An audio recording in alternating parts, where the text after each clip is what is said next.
Esta presentación va a hablar un poco de microbioma y uveítis, que es un tema bastante interesante que llevo algún tiempo estudiándolo y que me pareció bastante interesante presentarlo en este momento. Perfecto. Voy a partir mi presentación con un caso clínico de una niñita de 10 años, cuando era un poquito más chiquitita cuando la partí viendo. Tenía una artritis juvenil idiopática que costó harto controlarla, inicialmente con corticoides tópicos, no anduvo, con metotrexato no anduvo, y recién con biológicos, con adalimumab, logramos controlar relativamente bien la inflamación. Me refiero relativamente bien, Tyndall 0,5, a veces no venía Tyndall, otras veces venía con poquito Tyndall, pero por lo menos ahí logramos defendernos sin tener complicaciones de la uveítis. Y de repente yo le digo a la mamá, eso soy yo, y esa es la mamá del paciente, por fin estamos controlando la inflamación de su hija, pero el problema es que la paciente me sale con: doctor, quiero suspender el tratamiento y darle algo más natural. Chuta. Y ahí mi cara de perro, quedé impresionado de su actitud. Recién nos empezamos a controlar la inflamación. El microbioma, vamos a volver al tema. El microbioma son todos los organismos comensales y su material genético que residen normalmente en el cuerpo humano. Este concepto fue acuñado el año 2001, ya hace casi 20 años, por Lederberg, una microbióloga norteamericana, y en la década pasada se empezaron a hacer estudios del estudio de la microbioma. El primer proyecto, el más grande, se inició el proyecto Microbioma Humano en el año 2007. En el año 2007, el proyecto Microbioma Humano, que en buenas cuentas es una continuación del proyecto del genoma humano, que buscó caracterizar la microbioma en base a su material genético a nivel del cuerpo humano, principalmente en el intestino, en la mucosa nasal, la piel, la vagina, en varios lugares donde tenemos microbioma. Y tenía su par europeo, que es el MetaHit, que también se dedicó a caracterizar el microbioma, pero principalmente del tracto intestinal humano. Y a partir de eso han surgido varios otros proyectos de estudio del microbioma. ¿Qué se ha concluido ahora con respecto al microbioma de todas nuestras bacterias comensales? Miren este número. Estos son la cantidad de células microbianas simbióticas que tenemos. 100 trillones de células microbianas. Esto es 10 veces más de las propias células que tenemos nosotros. Es decir, somos más microbios que humanos. Uno podría pensarlo desde el punto de vista ecológico, que somos superorganismos, es decir, un organismo formado por millones de otros organismos, que nosotros pensamos que somos el organismo líder, pero la verdad nos sobrepasan significativamente en número todos estos comensales que tenemos.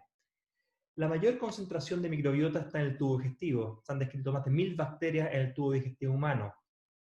Se estima que existen entre 3 y 9 millones de genes únicos en el microbioma intestinal humano, 3 a 9 millones. Y consideremos que nuestro genoma son solamente 22.000 genes, es decir, la gran parte de nuestra genética es genética microbiana.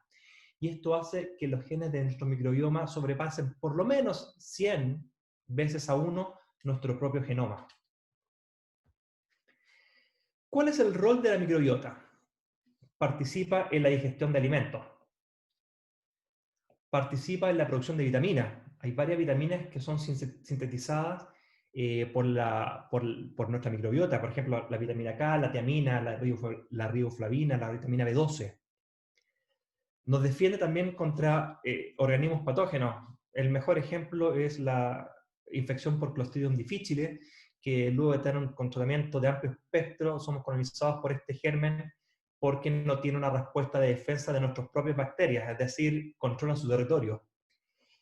Y por último, desarrollan y modulan la respuesta inmunológica innata y adaptativa, y ese es el tema principal de esta presentación.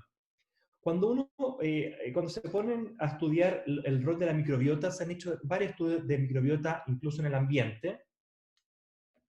Aquí, cuando uno analiza la microbiota del ecosistema que se produce en el cadáver de una ballena que muere al fondo del mar, o en el mar de Sargazo, en la tierra de la agricultura, en el intestino del ratón y en el intestino humano de dos personas, uno ve que todos estos microorganismos tienen un material genético que codifica para proteínas, y esas proteínas participan en muchos mecanismos metabólicos, metabolismo de carbohidratos, de energía, de lípidos, nucleótidos.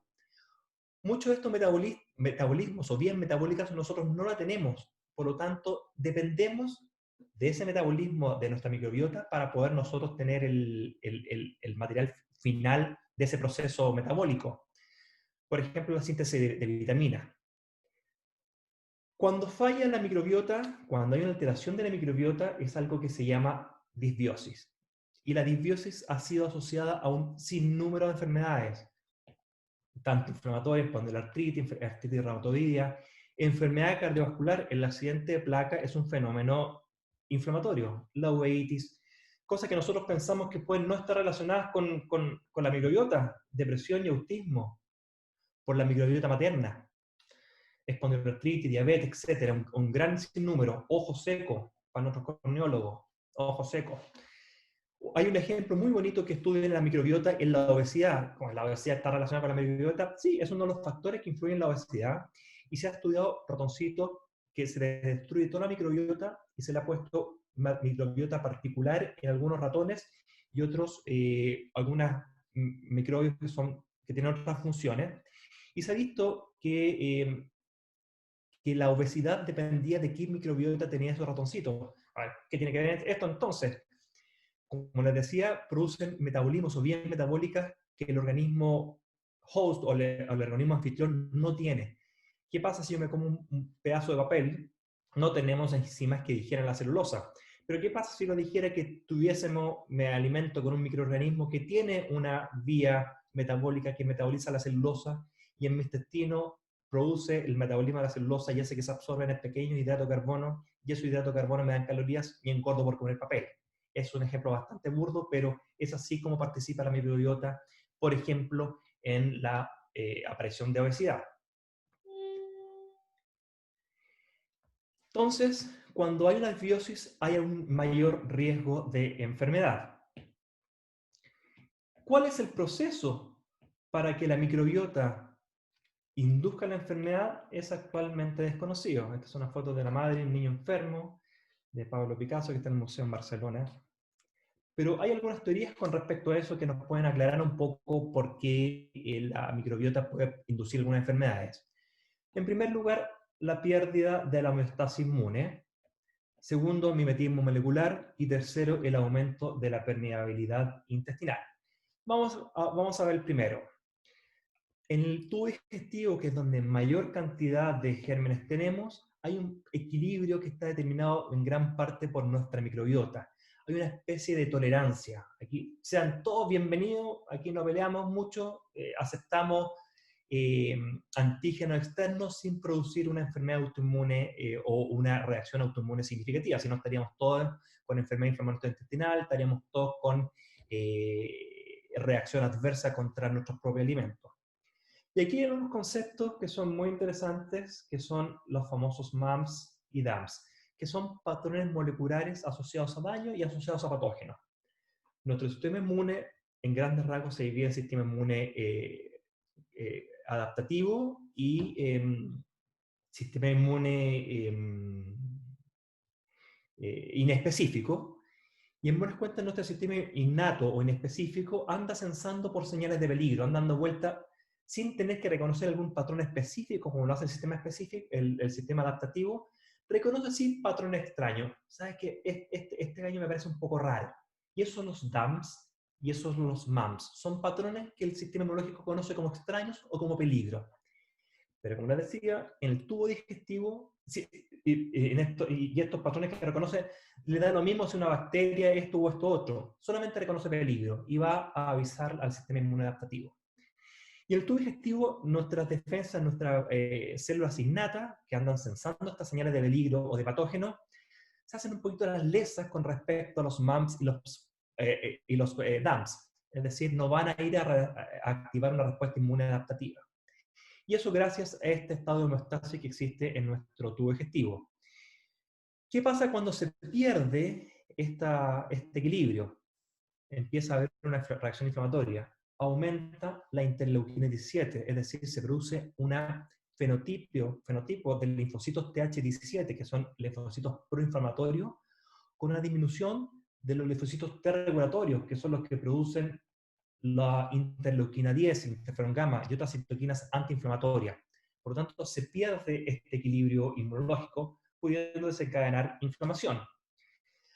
Esto se ha estudiado muy bien en modelos animales y se ha visto que ratones que le depletan completamente su flora intestinal con antibióticos de amplio espectro y se les alimenta con Bacterium filamentoso o Bifidobacterium adolescens, aumentan la expresión de sus linfocitos TH17, sus linfocitos proinflamatorios, en el intestino. De la misma forma, si se les alimenta con probióticos ricos en Clostridia y Bacteroides fragilis, aumentan sus linfocitos T regulatorios, es decir, un estadio de tolerancia o antiinflamatorio. Hay varios otros gérmenes que se han estudiado, pero les puse el ejemplo de esos dos. Por otro lado, la microbiota, cuando uno ingiere fibra, o sobre todo fibra compleja, como producto de su metabolismo, producen ácidos grasos de cadena corta. Y se sabe que los ácidos grasos de cadena corta también aumentan la expresión de los linfocitos T regulatorios en el intestino.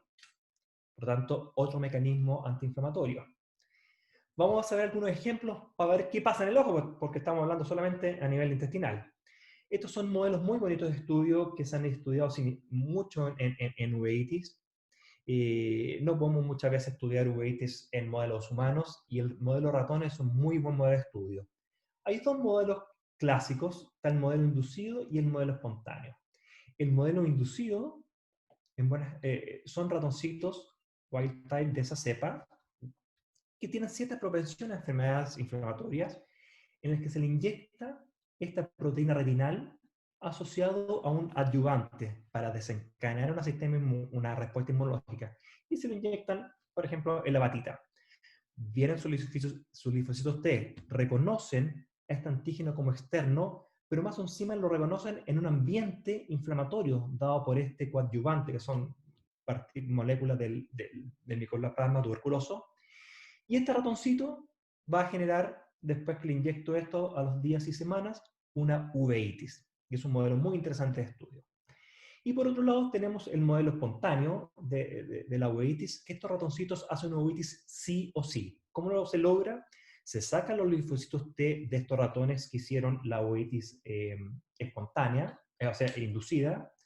Se les saca el material genético de sus linfocitos T, específicamente el receptor del linfocito T que ataca esta proteína, y se le introduce genéticamente en los embriones de estos ratoncitos antes de nacer. Y lo que pasa es que estos ratoncitos, entonces, desde que nacen, van a tener linfocitos autorreactivos con receptores de linfocitos T que van a ir a atacar a esta proteína retinal. Por lo tanto, en las pocas semanas, estos ratoncitos desarrollan uveitis. Por lo tanto, tenemos dos modelos. Vamos a ver entonces qué pasa con la pérdida de homeostasis inmune en estos modelos. Al primer grupo de ratoncitos, este es el modelo inducido, al primer grupo de ratoncitos le damos a tomar agua durante un periodo de tiempo y le inducimos la uveitis. Y a este segundo grupo de ratones también le inyectamos le inducimos la uveitis, pero le destruimos su flora intestinal. ¿Ya? Y obviamente ambos desarrollan uveitis. Desgraciadamente se sacrifican al cabo de algunas semanas para poder hacer el estudio histológico. Y miren lo que encontramos acá, muy interesante. El primer grupo a los que se le alimentó con agua, vemos sus fondos de ojos, sus retinas, que son casi irreconocibles por el gran grado de inflamación. Pero los ratoncitos que se les dio antibiótico tienen un significativo menor grado de inflamación y se reconocen mucho menor esas estructuras. Y eso se correlaciona también con los scores clínicos. Ahí sí.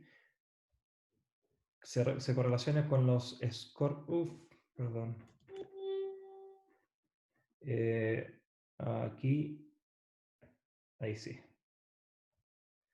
Se correlaciona con el score clínico de inflamación. Cuando vamos a ver qué pasa en el intestino de estos ratoncitos, vemos que hay una disminución de los TH17 y un aumento de los T regulatorios en la palamina propia.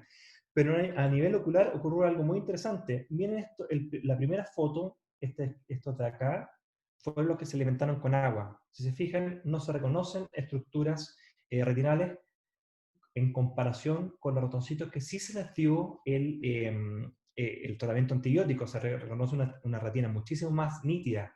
De la misma forma, si se, si se fijan en esta foto, la expresión de linfocitos FOXP3, que son los linfocitos T regulatorios, es muchísimo menor, aquí hay uno, aquí hay otro, en aquellos que se les dio agua versus a aquellos que se les dio antibióticos. Es decir, a nivel ocular hay menos linfocitos inflamatorios y hay más linfocitos antiinflamatorios. Por lo tanto, hay un efecto de la microbiota en estos ratones, estos modelos experimentales. Desgraciadamente, no todo depende de la microbiota y hay factores genéticos que desgraciadamente no nos podemos zafar. Este es un modelo que se llama el modelo de aire, negativo, doble negativo. El aire es una proteína de transcripción a nivel del timo que participa en la selección negativa de linfocitos T autorreactivos. Es decir, cuando en el timo se encuentran linfocitos T que reaccionan contra antígenos propios, estos son destruidos. Pero cuando falta esta proteína, este factor transcripcional a nivel tímico, esos linfocitos no son destruidos y se producen síndromes autoinmunes endocrinos múltiples. A estos ratoncitos, cuando se les aire doble negativo, el uso de antibióticos, el estado de estar libre de gérmenes, no produjo en lo absoluto una mejoría con respecto a los controles. Por lo tanto, esto es un ejemplo donde la microbiota no influyó en el desarrollo y en la intensidad de las uveitis. Un segundo mecanismo es el mimetismo molecular. Todos más o menos conocemos ciertos mecanismos moleculares que pueden estar generados en el mimetismo, y hay varios ejemplos en medicina. Está la diabetes tipo 1 con el antígeno de islote de páncreas y la fusobacteria. En la enfermedad periodontal, sí, el colágeno muy similar a la especie de preotela. El artritis reumatoidea, el GNS y el FLNA son antígenos del tejido sinovial que tienen mucha similitud antigénica con bacterias del género Preotela, parabacteroides y butirumicina. Y en el ojo, la verdad, no se conoce algún antígeno que pueda ser similar a algún germen bacteriano. En algún momento, estudios antiguos mostraron cierta similitud de antígeno HLA-27 con algunos patógenos, pero no existe una explicación clara de por qué la distribución de la información en los pacientes que son HLA-27. Y el tercer mecanismo que podría explicar la consecuencia de enfermedad en pacientes que tienen disbiosis es el aumento de la permeabilidad intestinal. Cuando hay un equilibrio, el intestino tiene tight junctions que produce una barrera completamente hermética, o significativamente hermética entre el intestino y la circulación sistémica. Pero cuando se pierde esta permeabilidad, hay translocación de bacterias o de subproductos microbianos a la circulación sistémica, y estos pueden irse a subproductos bacterianos irse a diferentes órganos. Y un ejemplo clásico es la artritis reactiva a la salmonela, en que se ha encontrado por medio de estudio de PCR material genético de esta bacteria en las articulaciones. Por lo tanto, un mimetismo podría ser otro mecanismo. Vamos ahora a las aplicaciones clínicas que podemos usar con respecto a la microbiota. Bueno, si tenemos bacterias buenas o bacterias malas, demos probióticos. Aquí hay una serie de bacterias que se han asociado con un efecto antiinflamatorio, es decir, bacterias buenas que podríamos estar usando y podemos administrar probióticos. Veamos algunos ejemplos nuevamente en modelos de ratones, modelos murinos. Estos son modelos muy bonitos. El IRT5 es un mix de probióticos, lactobacillus casei, acidófilo, etc. Y a estas ratitas le inducen una uveitis de la misma forma que lo vimos anteriormente.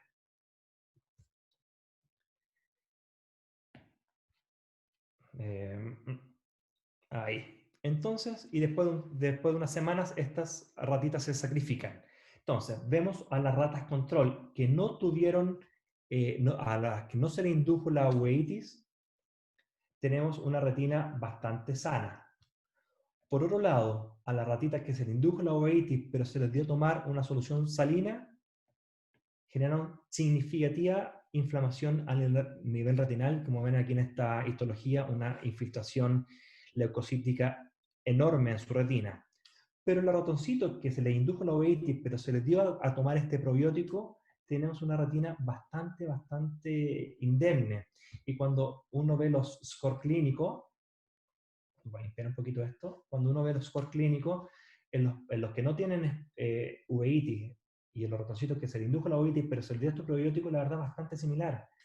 Pero en los ratones que se les dio a tomar agua, un score inflamatorio mucho mayor. Por lo tanto, este probiótico en estos ratones sí sirvió para controlar la inflamación. Cabe decir que a estos ratoncitos se les eliminaba completamente su biota previa al experimento, se les daba antibióticos para destruir toda su flora intestinal y eran colonizados solamente con estos bacterias, y los otros eran dejados solamente a los que se les daba solución fisiológica, fueron dejados sin ningún tratamiento especial. Pero eso no ocurre solamente en uveitis. Aquí hay un modelo para mis colegas corneólogos, el doctor Donoso va a estar interesado, porque todo se reduce a la inflamación. La UV es todo. Es un modelo muy interesante, el B10H2B, que es un modelo de síndrome de Sjögren en ratones. Y a estos ratoncitos se hizo el mismo experimento, se le alimentó con probiótico y a otro grupo se le dio solamente una solución de agua. Y a este grupo se le dio la mezcla de probióticos. Entonces, en esta primera foto vemos, una tinción de verde isamina, y al cabo de 21 días, a los que se les dio agua, tienen esa córnea versus a los que se les dio este complejo de probióticos, un mucho mejor score clínico de su ojo seco, de su keratitis zika. Entonces, bastante interesante. Cuando uno va a la farmacia, esto es Amazon, uno encuentra un sinnúmero de probióticos, cada uno mejor que otro, y fíjese, 50 billones de bacterias garantizadas. O sea, la cantidad, y aquí esto lo dan en 16, me parece, 16 cepas diferentes de bacterias, muchas de estas las que han visto en esta presentación. Otras formas de dar antibióticos, bueno, estimulemos a los buenos y matemos a los malos. El problema es que al dar antibióticos de amplio espectro podemos matar a nuestras bacterias buenas. Otro problema es que podemos producir resistencia antibiótica. Una alternativa podría ser usadas inmunoglobulinas altamente específicas contra las bacterias malas, proinflamatorias, pero la verdad es un tratamiento bastante más difícil y mucho más experimental. Chuta, no sabemos cuáles son ni las buenas ni las malas, pero tenemos pacientes que tienen una flora que es bastante buena. Hagamos un trasplante fecal, trasplante de caca. Tomemos todo el contenido fecal de pacientes sanos y trasplantémoselo tal cual, todas las bacterias, todo el mix de bacterias a un paciente que tiene una enfermedad inflamatoria. Esto se ha usado bastante en pacientes con colitis ulcerosa y en pacientes que tienen infección por Clostridium difficile resistente a muchos otros tratamientos con muy buena efectividad. Aquí la verdad no sabemos qué estamos trasplantando un mix de probiótica con muy buenos resultados. Démosle probióticos, podemos usar prebióticos, no probióticos. Prebióticos, ¿qué son los prebióticos? Son como fertilizantes que estimulan el crecimiento de nuestras bacterias buenas.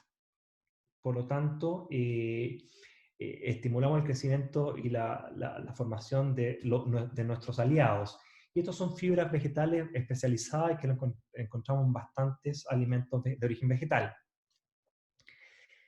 La otra es administrar ácido graso de cadena corta. Como lo habíamos visto previamente, los ácidos grasos de cadena corta aumentan la expresión de linfocitos T y disminuyen la migración de efectores desde el intestino al ojo. Vamos a ver un ejemplo clínico. Esto nuevamente con nuestros ratoncitos que se le indujo la uveitis, y vemos como estos dos ácidos grasos de cadena corta, el propionato y el butirato, produjeron un significativo menor score clínico de uveitis al comparar con el clinical score de ratoncitos que no se les dio a tomar estos ácidos grasos de cadena corta. Y vemos lo mismo en el ojo. A nivel histológico, la retina de los ratoncitos que se les dio agua está mucho más dañada con respecto a la retina de los ratoncitos que se les dio a tomar estos ácidos grasos de cadena corta, y la expresión del linfocitos T regulatorio fue mucho mayor también en aquellos que se les dio a ingerir esta mezcla de ácido graso de cadena corta.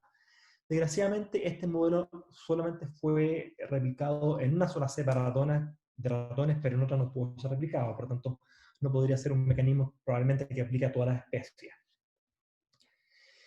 Y para volver al caso clínico, la niñita de 10 años, yo con mi cara de perro, después del control difícil de la uveitis, la paciente me quiere decir que quiere con algo más natural. Llegamos a un acuerdo, retiramos el tratamiento, pero control estricto, la veía bastante seguido esta niñita, y si es que le fallaba la idea a la mamá, íbamos a volver con todo el tratamiento inmunosupresor. ¿Qué pasó después? Algunos meses después, esta paciente seguía inactiva, sin ningún tratamiento, salvo las cosas que le dejaba la mamá. 4 años después, en remisión. En remisión. Es impresionante cuando presentamos en un tiempo el resultado de remisión de la terapia biológica, es cerca del 80%, pero casi todos los pacientes, por no decir todos los pacientes, se reactivan después de suspender la terapia biológica.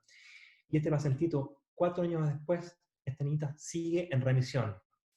Chuta, y ahí ya le llamé a la mamá y le dije, oye, dame la receta que estáis usando. Bueno, y la mamá me responde el mail, sí, Pablo, mira, ¿sabes qué? Le di una mezcla de probiótico, me mandó esa lista, este es el mail de la mamá, me mandó esa lista, chuta, las mismas cosas que estuvimos viendo nosotros, le di una dieta rica prebiótica, chuta, ya, se adelantó esta mamá.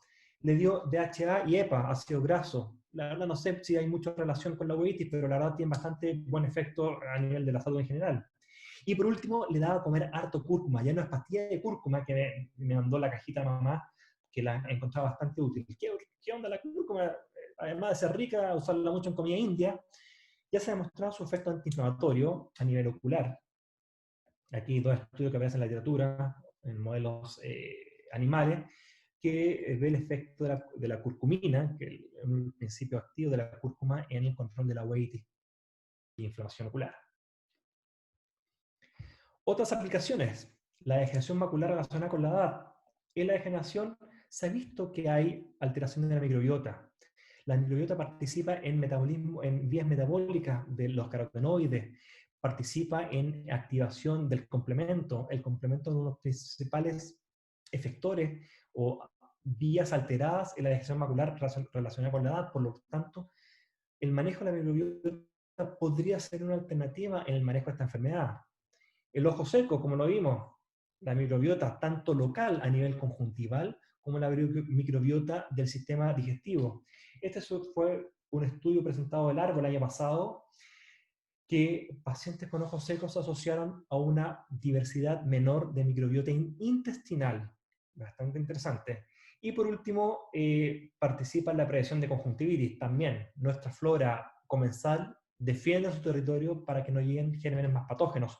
Como ocurre en pacientes con Steven Johnson, que hay una alteración de la microbiota, y pacientes con Steven Johnson, al ser comparados con individuos sanos, tienen mayor colonización por gérmenes más agresivos.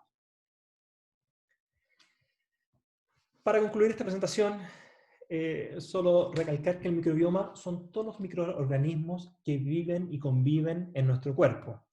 Existe una estrecha relación con el desarrollo del sistema inmunológico y su homeostasis. La alteración del microbioma es lo que nosotros llamamos disbiosis. La disbiosis puede llevar a pérdida de este equilibrio inmunológico, lo que conlleva un riesgo incrementado de algunas enfermedades inflamatorias y autoinmunes. Y la manipulación o lograr manipular nuestra microbiota se abre como alternativa terapéutica en varias enfermedades inflamatorias, tanto oculares como sistémicas. Muchas gracias.